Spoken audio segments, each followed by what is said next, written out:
Thank you for joining us on the empty side of the table. A few weeks back, there was an outdoor toy show, kind of small, just in a parking lot. And we saw this figure and a variant of it, McFarlane Gold variant, I think they call it.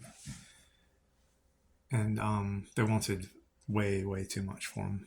And I had never seen these figures before. I had no idea they existed. And last week we found this figure out of all places at GameStop and had to pick it up. So this is the manga version of Batman from a manga that I believe was possibly done in the 1960s, maybe the 70s. And the color scheme here is really cool. I believe it's maybe supposed to look like aged paper or just represent the color that was used in the manga, but I'm not certain that color is ever really used in manga. And the variant was black and white, just straight black and white. And I'm guessing maybe that was supposed to look like pristine paper, and maybe this one's supposed to look like aged paper. I'm not quite sure. So I did some pre-cutting here because I have such an issue with using the stamped thing. So let's open it up. Comes with a stand. And I don't know what the proper name for this thing is. But it's a nice little holder for this card. It's got some foily elements to it. Quite cool. Let's see what it says here. At the height of the 1960s, Batman television show's popularity as shown in Manga magazine in Japan serialized 53 chapters. Wow. Starring the Dark Knight, which were all written by Jiro Kuota. These rare Batman tales were known by relatively few outside of Japan until award-winning designer Chip Kidd's 2008 book, Bat Manga, The Secret History of Batman in Japan, by Pantheon Books, introduced them to a whole new generation of Batman fans. Cool. It's always interesting to see how the Japanese heroes write American heroes. Like the Batman Ninja or Batman Samurai, whatever it was. You know, there was Batman, Joker, and all those dudes in feudal Japan with mechs.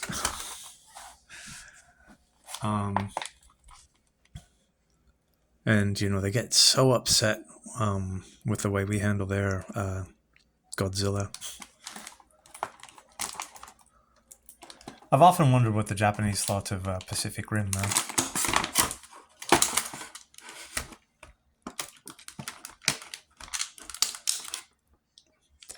So as you can see, he's got two sets of hands. Nice rubberized cape.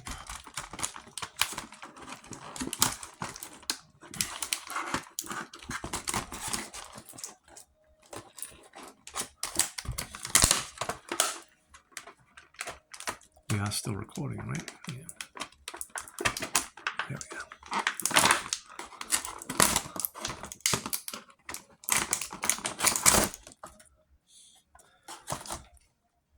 So I don't quite know what this is supposed to be. First look, I would say telescope, but I'm sure it's supposed to be something else.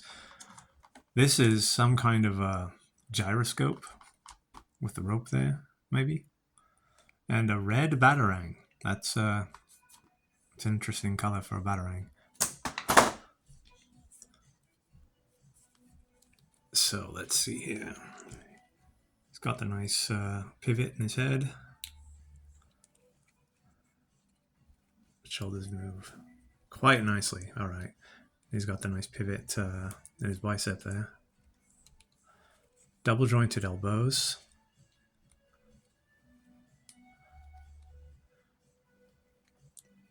So the wrists are nice. They've got that nice pivot in it, and they swivel side to side. I do get gun shy with handling those sometimes, or pulling them out for that matter. He's accusing you. Oh. Objection.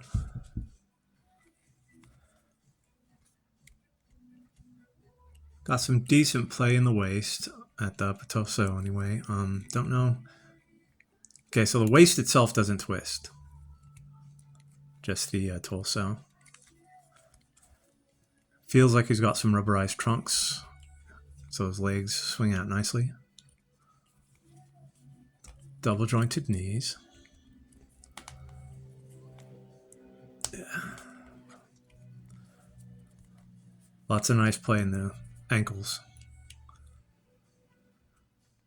Although it doesn't look like they swivel to side, but that's fine. That's a bit scary for me.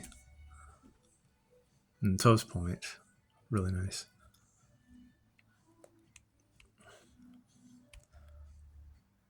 So it does twist at the ankle, it just doesn't move side to side.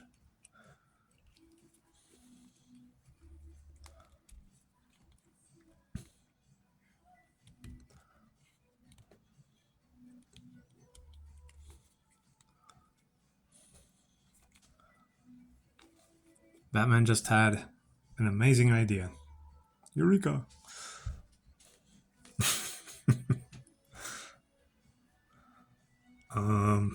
Yeah, I can be a bit juvenile sometimes.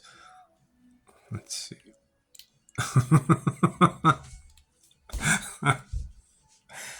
I'm sorry, I had to do it. I was gonna say something naughty about Catwoman, but maybe he's just picking his nose. Oh man. Okay, I'm sorry. My immaturity gets the better of me sometimes. But all in all, this is a really nice figure. His dimensions and posability is pretty standard, and they didn't cut corners on any of it, which is quite nice. Again, rubberized trunks. Changeable hands. I'm not going to be removing these though, because those pegs are quite delicate. It'd be nice to have some kind of I just had an idea. I don't know if you'd be able to pull it off though. So in the old show, there would be these scenes cut in of him climbing up a building with Robin, and like some dude picking his head out of the window. And usually that was a kind of a celebrity guest. I was thinking maybe you could do something like that if they had, I don't know, just a simple cardboard plane or something that had a building printed on it and a hole where somebody could stick out their head. That'd be kind of silly, but cool. So I don't know. I'm kind of wanting to do a video on the new Crow movie, which I am not going to see. I don't like jumping on the hate train for anything. If I did, I would feel quite validated by it for the Crow. I have a very intimate relationship with the original character. So I'll consider it, I guess. But enough about me. This has been the really cool Manga Batman figure from McFarlane Toys. Well made, quite sturdy, very posable. Can't think of any conventions we have coming up. I know that Rose City is this weekend. That's all the way in Oregon. I'd like to go there someday, but obviously I can't right now.